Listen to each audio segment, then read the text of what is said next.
So today we're going to be examining Chapter 5, Christian Republicanism of Mark Noll's book, America's God. Very fascinating to me, right, as a Christian and as an American, right? A lot of what he talks about, a lot of the world that we live in just seems natural, right? Just that's the obvious way that it must have been, right? And but he goes in throughout his book and or out this chapter and explains how typical or at the time Christianity, especially like New England Protestantism and also some more Anglican style Christianity melds with Republican ideology, right? So the language of freedom and liberty and such as that, right? And how this isn't the natural, or maybe it might be a natural case, but it's not the default scenario. It didn't have to happen like this, right? So he kind of traces it from Cotton Mather and the late Puritan preachers, or the late 1600s Puritan preachers, into the Great Awakening. A theme of their preaching was the freedom, right? The importance of freedom, right? There's not a lot of discussion about freedom, good or bad. It was taken for granted, right, as good, right? Because in this particular instance, the freedom they're talking about is the freedom from sin, right? The freedom from vice, and how Jesus is following him, living a life devoted to Christ, is the escape from sin, right? It's the freedom from bondage, right? So Satan is portrayed as a bondage taker in these types of sermons, right? And then you start to see Republican, if you want to call it secular Republican ideology, kind of intersect with typical Christian theology around the King George's War, these French wars, or the wars with between Britain and France. So in the 1740s, and then of course in the 1750s with the French and Indian War.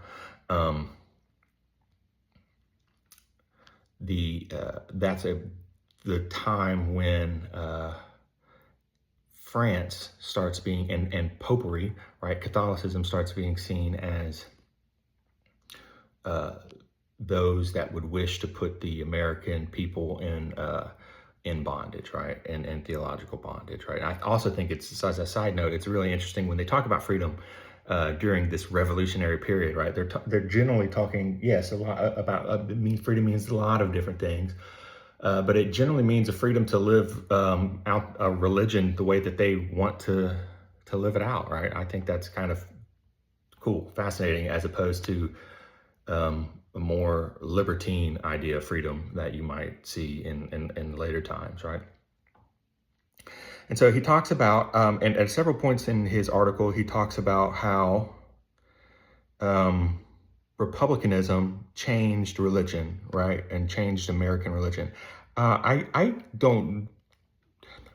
agree in part, dissent in part, right? I think it definitely changed the way religion is practiced.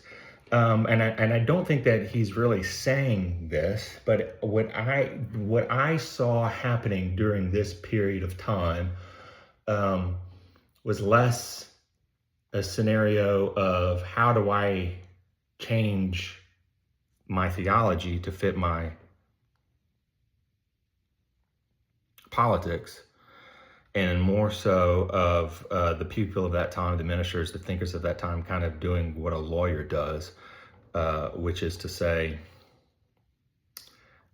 this is the truth, right? This is a case or a law or a statute, right? And how does that law or statute apply to the current set of facts, right? To this particular fact pattern, right? And so that's kind of, in my mind, what happened during this time period, is that the theologians and the thinkers of that time applied their understanding of the Bible to the current set of facts, right?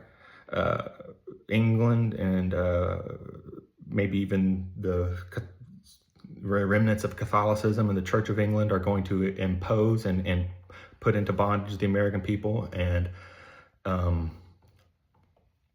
the Bible does not look favorably upon restricting that man's free will in that manner generally, right? And so they're applying the Bible to their current set of circumstances. It doesn't go the same way in other revolutions, right? And I think that the simple answer is because the facts are not the same, right? Maybe we want to say, the American Revolution, the French Revolution, it's just the same ideological issues, right? The same. It's just it's getting rid of monarchy, replacing it with a more Republican style of government or Democratic style of government. But the facts are different, right? The people in those later revolutions did not hold to the same moral codes, right? To the same biblical philosophies that the American revolutionaries held to, and their revolutions went different, right? And so it stands to reason. He brings up several examples of continental or European and Canadian ministers and philosophers that have a completely different view of the intersection between Republican ideology and Christian theology. They think that the two are barely compatible, right? Or not compatible at all, right? So that's very interesting to me, right? We didn't have to assume that Republican ideology and Christian theology just go together, right? Because they didn't, and in these other places, it's where Republican ideology played out differently. Christian theology,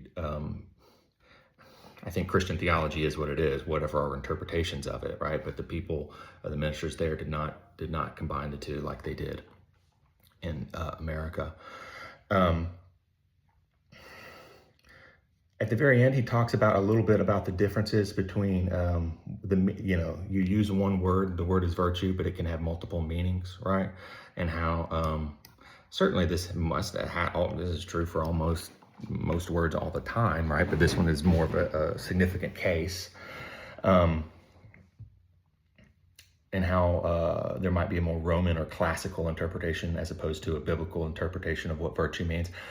That's true, but I don't think the two are completely incompatible, right? What Thomas Jefferson thought of as virtue and Benjamin Franklin thought of as virtue isn't incompatible with what Cotton Mather or John Adams, right? They're not going to agree on the details, but they're not incompatible, in my opinion. Tom Holland's thesis is kind of in regards to that, right? In his book Dominion, where he speaks about a lot of what we might even consider a secular virtue has its roots in Judeo-Christian heritage, right? And then when you talk about one of the biggest proponents of virtue, Benjamin Franklin, right? He's got his long and deep friendship with George Whitefield, and George Whitefield may have taken a more deontological, right, more categorical approach to virtue, right, because it's in the Bible, it's virtue, and Benjamin Franklin may have taken a more utilitarian approach. But in any case, their ideas of what virtue was not that different from one another, even though one is a devout Christian and one may be more of a nominal type of a Christian, in my opinion. I think that Benjamin Franklin maybe wasn't, not as fervent of a Christian, but I don't know that he wasn't, right? And so, long story short, fascinating chapter if you want to know the origins of how what seems like just the natural state of affairs, which is that Republicanism and Christianity or Christian theology are tied together, right? How that actually comes to be in the unique setting of colonial and revolutionary America.